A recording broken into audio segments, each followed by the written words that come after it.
Welcome to our channel. నమస్కారం.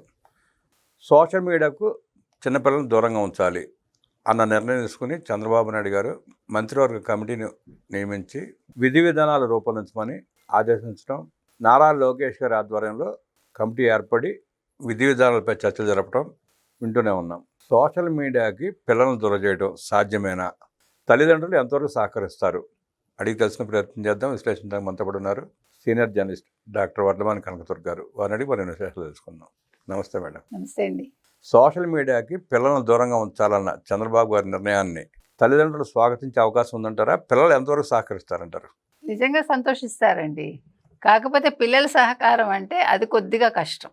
ఎందుకంటే ఒక వ్యసనం అనాలి దీన్ని. ఈ వ్యసనం నుంచి మరల్చాలంటే కొంచెం కష్టసాధ్యమే. కానీ అలాగని చేయలేకపోవటం అంటూ ఏం ఉండదు. ప్రతిదానికి ఒక మార్గం ఉంటుంది కదా.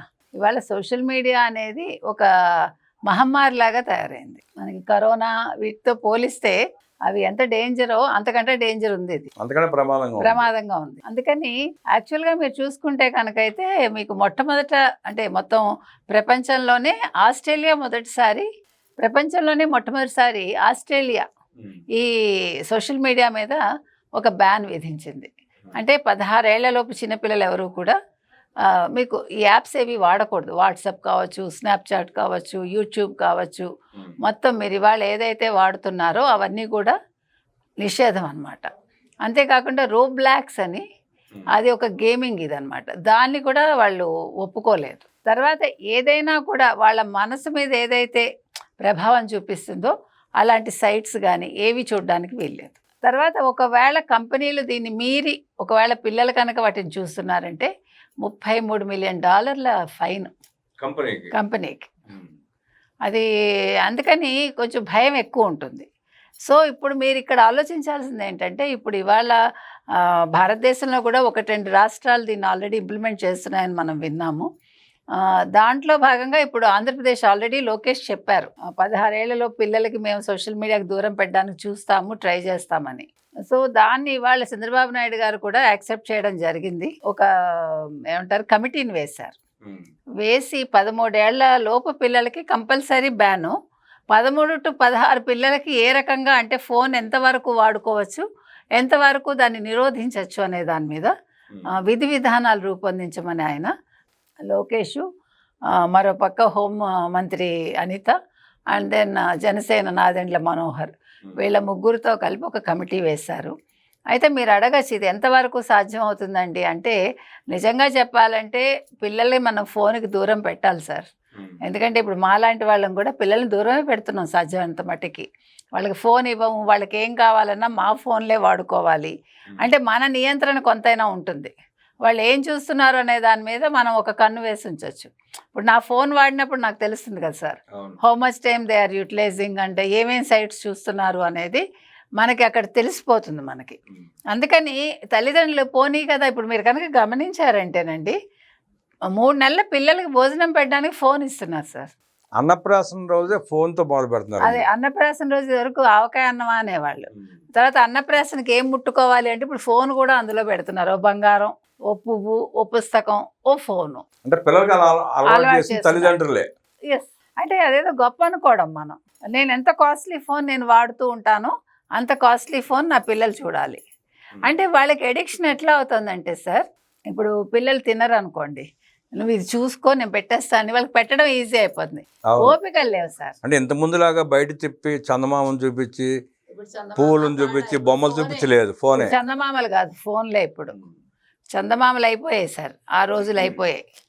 మీరు అన్నట్టుగా చందమామ చూపిస్తూ గోరుముద్దలు తినిపించి వెండి గిన్నెలో, అప్పుడు అంటే జాయింట్ ఫ్యామిలీస్ ఉండేవి సార్. అమ్మమ్మో, నానమ్మో, లేకపోతే ఇంట్లో ఉండే మేనత్తలో ఎవరో ఒకరు ఓపికగా పెట్టేవాళ్ళు. ఇప్పుడు ఎవరికి ఓపిక ఉంది సార్? నేను అక్కడ సీరియల్ మిస్ అయిపోతాను నీకు అన్నం పెడితే. సీరియల్స్ లేదా కిట్టి పార్టీలు అంటే ఇది ఆడవాళ్ళని అంటున్నాను అనుకోవద్దు, ఐఎమ్ సారీ, మగవాళ్ళైనా అంతే. మగవాళ్ళు ఇంట్లో ఉండరు. పోనీ మగవాడి ఇప్పుడు ఇది ఒకవేళ సాఫ్ట్వేర్ వాళ్ళు అనుకోండి, అసలు వంట చేయడానికే టైం ఉండదు. ఎందుకంటే ఇతనికి కాల్స్ ఉంటాయి, ఆవిడకి కాల్స్ ఉంటాయి, పిల్లలు పని వాళ్ళ మీద ఉంటారు, లేదు అసలు పిల్లలు లేని వాళ్ళు ఎక్కువ మంది, అన్ని రకాలు. కాబట్టి దీన్ని ఎక్కడ ఎలా నియంత్రించాలి అనే దాని మీద ఇవాళ ఒక విధి విధానాలు అయితే ఖరారు చేస్తారండి. కానీ దీని తల్లిదండ్రులు కూడా ఆమోదించాలి. ఎందుకంటే మాకు ఎలాగండి మా పిల్లలు ఏమైపోతారంటే మామూలు ఫోన్ ఇవ్వండి మీకు కమ్యూనికేషన్ ఉండాలంటే. వాళ్ళ భవిష్యత్తు కోసం అంతే. ఆలోచించుకోవాలి ఇప్పుడు కదా. నోకియా ఫోన్లు చిన్నవి వస్తాయి కదా సార్, అలాంటివేవో కొనిస్తే ఫోన్లో మాట్లాడడానికి. ఇప్పుడు మీకు డబ్బు ఎక్కువైపోయింది, పిల్లలు చెడిపోవడానికి మార్గాలు ఎక్కువైపోయాయి. ఇవన్నీ నిరోధించాలి కదండి. ఇప్పుడు ఎక్కడ మొదలు పెట్టాలి అంటే ఇవాళ మీరు విన్నారు, కోర్టు తీర్పు ఇచ్చింది, పోలీసులు తిట్టింది మీకు, విన్నారు కదా. సో ఇది ఎప్పుడో చేయాల్సింది ఇప్పుడు చేశారని. సో ఇప్పటికైనా కోర్టు కలగజేసుకుని తిట్టింది కాబట్టి పోలీసుల్లో కదలిక రావాలి. అలాగే ఫోన్ల విషయంలో కూడా. అందుకని ఫస్ట్ ఒక శిక్ష పడితే అప్పుడు భయం వస్తుంది. తర్వాత వీళ్ళకి ఎక్కువ శాతం ఫైన్లు వేయాలి. మీరు ఎక్కువ ఫైన్ పెడితే కొద్దిగా భయం ఉంటుంది. ఈవెన్ పిల్లల విషయంలో కూడా వాళ్ళు దొరకగానే పెద్దలు ఇన్ఫ్లుయెన్స్ చేసేసి ఈసారి వదిలేయండి ప్లీజ్ ప్లీజ్ అని, అవి ఉండకూడదండి. ఒక భయం రావాలి వాళ్ళకి. దానికి ఏం చేస్తే బాగుంటుంది, వీటన్నింటి మీద లోకేష్ కూడా దృష్టి పెడతారు, అనిత గారు అండ్ దెన్ మనోహర్. సో మరి ఏం జరుగుతుందో చూద్దాం మనం. గతంలో మేడం జగన్మోహన్ రెడ్డి గారు ముఖ్యమంత్రిగా ఉన్నప్పుడు బైజూస్ అని చెప్పి ఒకటి తీసుకొచ్చి ప్యాడ్లు ఇచ్చారు బైజూస్ నుంచి. ఆ ప్యాడ్లు తీసుకున్న పిల్లలు సినిమాలు చూడటం, రీల్స్ చూడటం. సార్ మీరు అక్కడతో ఆగారు, వాళ్ళు ఇంకా వేరే సైట్స్ కూడా వెళ్ళారని తెలిసింది. నేను ఇంతకంటే మాట్లాడలేను. చాలా ఇబ్బందులు ఎదుర్కొన్నారు పేరెంట్స్. పైగా మేము అప్పుడు మా హయాంలో, జగనన్న హయాంలో పిల్లలకి ప్యాడ్స్ ఇచ్చాం మేము. వాళ్ళు ఏం చేశారో అది కూడా మాట్లాడు జగనన్న నీ వల్ల. అందుకని ఇవ్వడం గొప్ప కాదు సార్, మనం ఏమి ఇచ్చాము దానివల్ల వాళ్ళ మీద ఎంత ఇంపాక్ట్ ఉంటుంది, పిల్లలు చెడిపోతారా మంచి మార్గంలో వెళ్తారా అనేది చాలా ముఖ్యం. ఇవాళ ప్యాడ్స్ ఇచ్చాడు, ఆ బైజూస్ కంపెనీ ఇవాళ లేదు చెప్పాలంటే. అంటే జగన్మోహన్ రెడ్డి ప్యాడ్లు ఇవ్వటం మంచిదంటారా, లోకేష్ గారు నియంత్రించడం మంచిదంటారా? ఖచ్చితంగా నియంత్రణే మంచిదండి. ఏదైనా నియంత్రణ ఉండాలి సార్. మనిషి కట్టుబాటు లేకపోతే మనిషి కట్టు తప్పుతాడు. పిల్లలకైనా అంతే. మీరు అలా ఎలాగండి చెప్తారు, మీరు పిల్లలు ఏమైపోతారంటే ఏమీ అవ్వరు. మనం పెంచడంలో క్రమశిక్షణతో పెరుగుతారు, ఖచ్చితంగా పెరగాలి. వాళ్ళు బాగుండాలనే కదండి ఏ తల్లిదండ్రి అయినా ఆశిస్తారు. పక్కదారులు పట్టాలని ఎవరు అనుకోరు కదా. ఇప్పుడు చిన్న వయసులో మనసు మీద వేరే ముద్రలు పడ్డాయనుకోండి, అది మానసికంగా చాలా పాడైపోతారు. ఇప్పుడు మీకు అసలు మెంటల్ ఇల్ హెల్త్ అనేది వీటి వల్లే వస్తుంది. సో ప్రతిదానికి ఇప్పుడు రోగాలకు కారణం అంతా కూడా ఫోనే. అది రేడియేషన్ వల్ల కావచ్చు, వాళ్ళు చూసే సైట్స్ వల్ల కావచ్చు, మానసిక ఆరోగ్యం దెబ్బతింటోంది, పిల్లలు ఒబీస్ అయిపోతున్నారు, ఒళ్ళు పెరిగిపోతుంది, వింటం మానేస్తున్నారు, వాళ్ళు ఒక ఏమంటారు అగ్రెసివ్గా అయిపోతున్నారు. సో ఇన్ని రకాల కారణాలు. కళ్ళజోడు, తలనొప్పి, కాళ్ళు ఎక్కువ దూరం నడవలేరు, ఎండలో వెళ్ళలేరు, పరిగెట్టలేరు, గట్టిగా కూర్చోలేరు, గట్టిగా తినలేరు.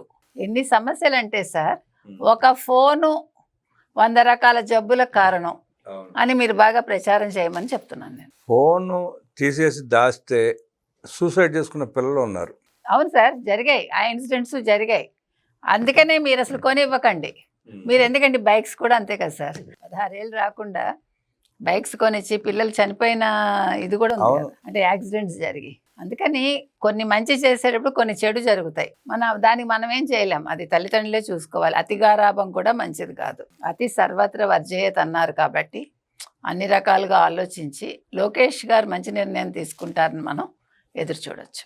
సోషల్ మీడియాకి పిల్లలను దూరంగా ఉంచే ప్రయత్నం చేస్తున్న చంద్రబాబు నాయుడు గారికి అభినందనలు తెలియజేస్తూ, కృషి చేస్తున్న లోకేష్ గారికి అభినందనలు అంటూ విశ్లేషించిన కనకదుర్గ గారికి ధన్యవాదాలు తెలియజేస్తూ నమస్కారం.